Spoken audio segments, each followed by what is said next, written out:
Ano nga ba ang kaibahan ng komunikasyong intrapersonal at komunikasyon na interpersonal? Tara, alamin natin. Komunikasyong intrapersonal.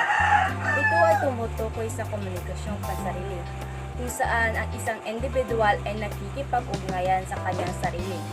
Ito ay isang proseso ng pag-iisip, pag-aalala at pagdama na nagaganap sa loob ng ating katauhan.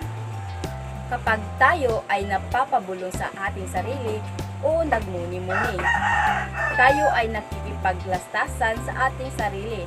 Katangian ng komunikasyong intrapersonal, pansarili. Ang komunikasyong ito ay nagaganap sa loob ng isipan ng isang tao na hindi nangangailangan ng ibang tagapakinig o tagapagsalita.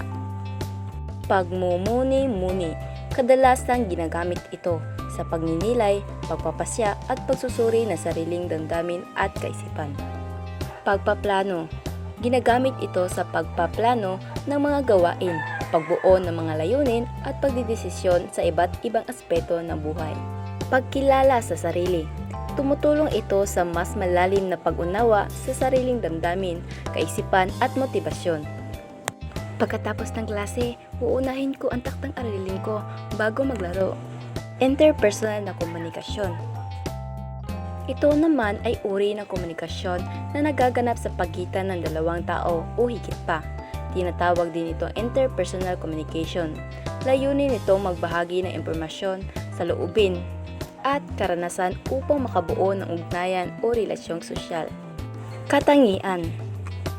Maaaring verbal o non-verbal, nagaganap sa harapan, sa telepono o kahit sa pamamagitan ng social media.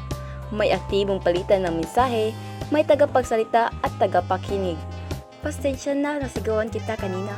Okay lang, naintindihan ko. Pag-usapan natin ng maayos.